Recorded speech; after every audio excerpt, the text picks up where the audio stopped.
My name is Nufile Ahmed. The spelling goes Nufile. And I know I'm not a celebrity you were expecting to show up, but I'm sorry. But you could look me up on Facebook, and I can tell you you won't find me on Facebook because I quit Facebook 4 years ago from January 2015 till this day. Now you must be thinking, poor Nufile doesn't know the power of Facebook. But I'm sorry to let you know that I've actually used Facebook for more than 8 years, and I've had enough of it. So Facebook started gaining traction, if I remember correctly, in the year 2007 in Bangladesh. So a couple of friends and I opened up our email accounts, and then consequently our Facebook accounts. So we were the cool kids now. So we texted, and we played games, and we made random online friends. But it's just funny, you know, people used to brag, how many friends do you have Facebook? I have this many. And it's hilarious to me right now. But in the 8 years I've been on Facebook, to me, it's all about fitting in. It starts off with having an online presence, then it turns into this urge to become more popular and more acceptable than most other people on your friends list. Now, I might be wrong, but listen to me, like, I'm just saying, like, birthdays, right?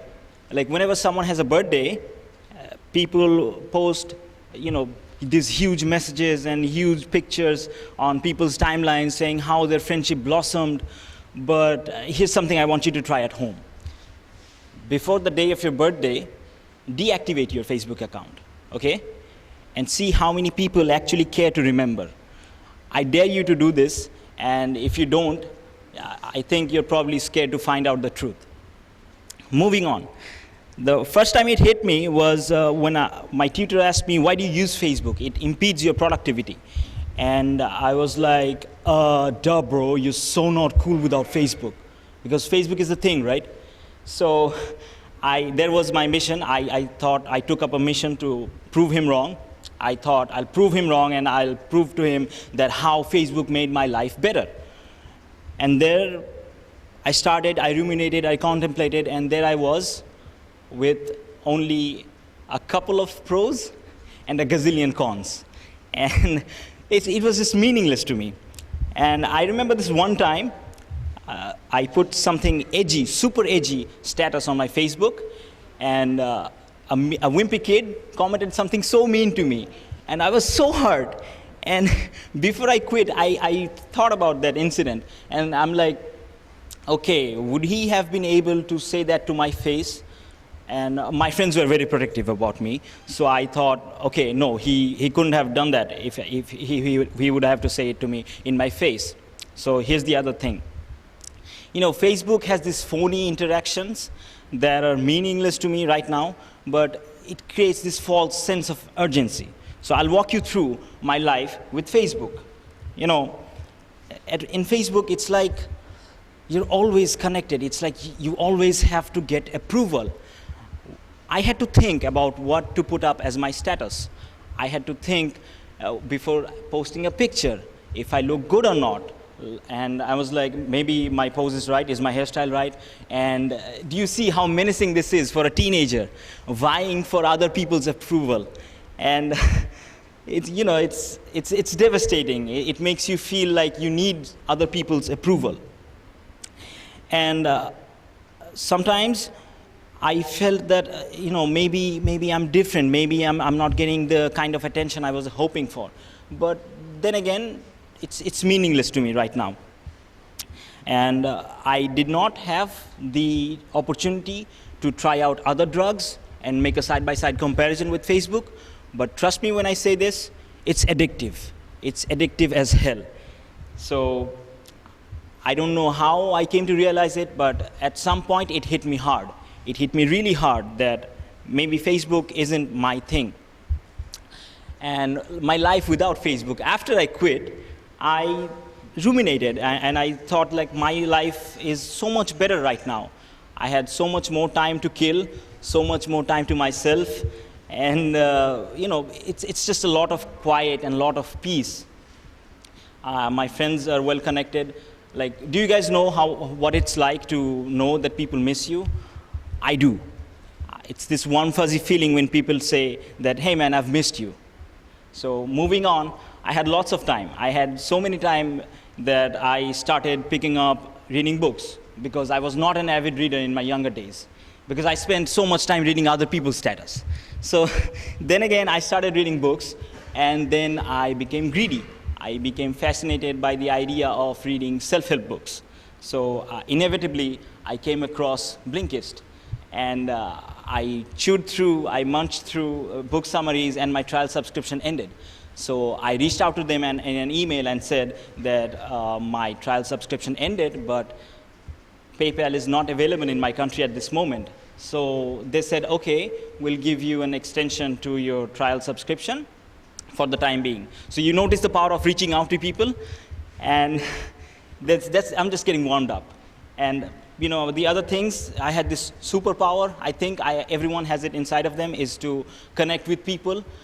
Like, I can even have a decent conversation these days with people because people would come off as, I would come off as a creep or unwanted stranger. But if I do the same thing online, it's totally okay. But then again, I got to know myself. I came to face with this term called procrastination. I always knew what it was. I discovered that I was an expert at it when I came across Tim Urban's TED Talk. So I tried looking up why I procrastinate. I tried to understand myself. I came across Tim Pitchell's I Procrastinate podcast. I think every student should know about it. Then again, I think my life without Facebook is so much simpler. I don't need other people's validation. My life is easier. I don't get depressed easily. And remember, I told you I was nervous about, taking pictures. When someone asks me about taking a picture these days, I just strike a funny pose like this. Hey, click a picture with me. And I'm like, so here's the thing. I do this. So, and I don't even have to, get likes or comments or anything. And no hate mongering, no bullying, nothing.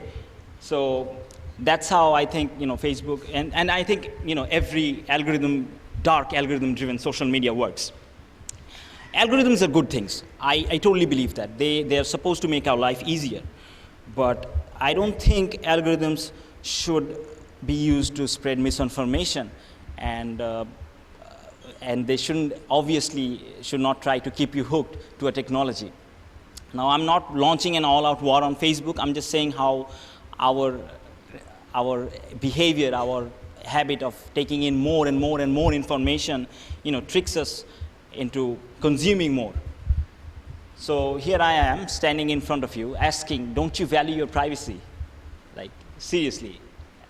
You're just data sets to them. They're taking your data and then selling it to you, other people, their business corporations. So now I would actually encourage all of you.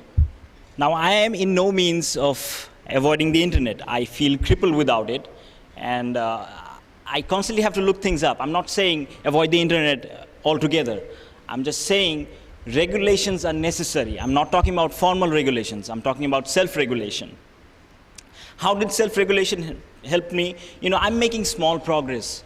I'm not a celebrity, but as a student, I've submitted a research paper in one of the most well-known journals published by Elsevier. I got accepted. Okay, that was a lie. I did not get accepted, okay? They rejected, but there's a first time for everything, right? So, and then from January 2019, I'm part of the TED translators team. I know nothing fancy, but small progress, right? And I think these small things, they really add up. So I would encourage each and every one of you to nurture your personal relationships, harness self-discipline, and take control of your life, and not let any algorithms or big corporations to dictate how you feel and how you want to feel about yourself, how you want to associate with other people. And I think it will change your life in ways you cannot imagine. Thank you.